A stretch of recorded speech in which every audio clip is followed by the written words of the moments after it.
When you're trying to get out of debt, one of the things you need to also consider is the amount of time you spend on your hair. If you're a lady, for men, they usually don't have this problem, but what they just do is just cut their hair and they're okay and they're looking good and good to go.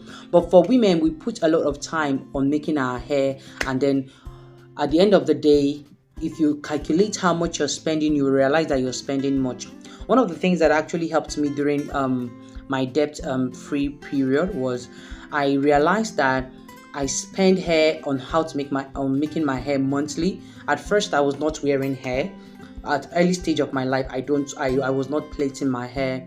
I was not making my hair. I would just wash it, pack it, and then once in 3 months or 2 months, I actually have relaxer on, and that lasted for a good number of years. But when I actually got married and then I entered into debt, one of the things I did was, or one of the things my husband and I did, my husband likes me on dread, so he actually paid for dread for me to do, and then I did dread, and I realized then that the dread was even much more expensive for me to maintain, because the person that was doing my locks then would do the lock every 3 months, no, every month then, or I think the first 2 weeks, there's a way they do it, the first 2 weeks, then the next 2 months or something, and it was expensive because it was in a luxury salon, that I would say, because the person is quite popular, and it cost me a lot of money, and I decided, okay, I'm not going to keep dread again. I cut it off, and then I got into another point that I had to start making my hair.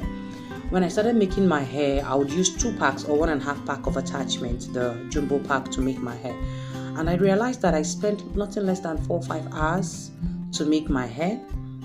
I think the least is 5 hours. I don't like sitting down to make my hair. And then the jumbo pack, the jumbo pack cost quite much, at least for somebody who's trying to get out of debt.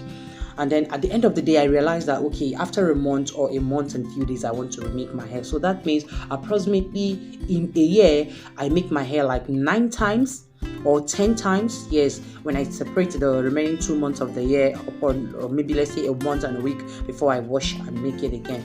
And then I realized that at this stage, I was spending much more money. Yes, much more money again. I was actually spending a pack, maybe let's say 2,000, 4,000. Then they make the hair for 4,000 or so.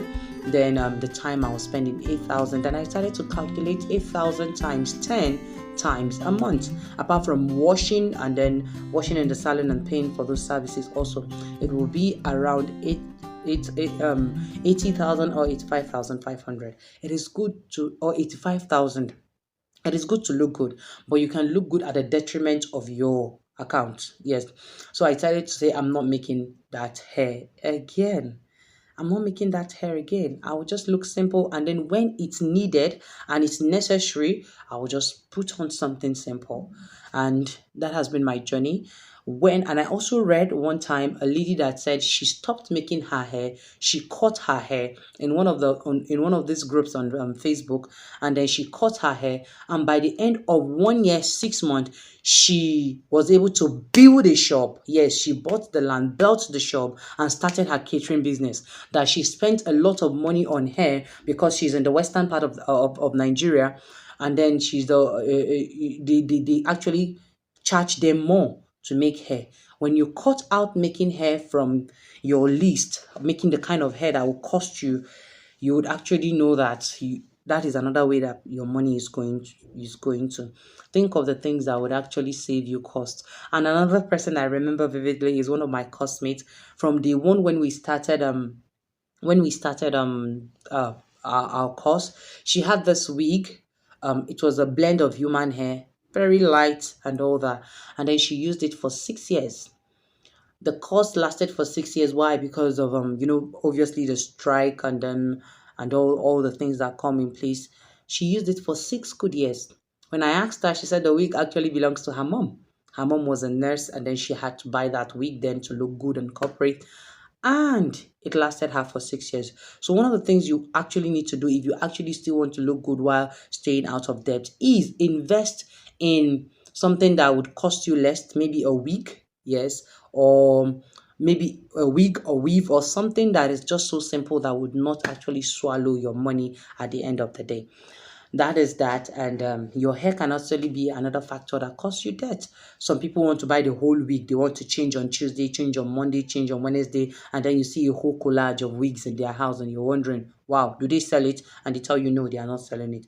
So invest in something that would actually help you stay look good and also be financially free, okay, or debt free, as the case may be. Thank you for watching this video to this point, and don't forget to like, share, subscribe, and drop a comment for us on the comment section. I see you getting out of debt, and I love you.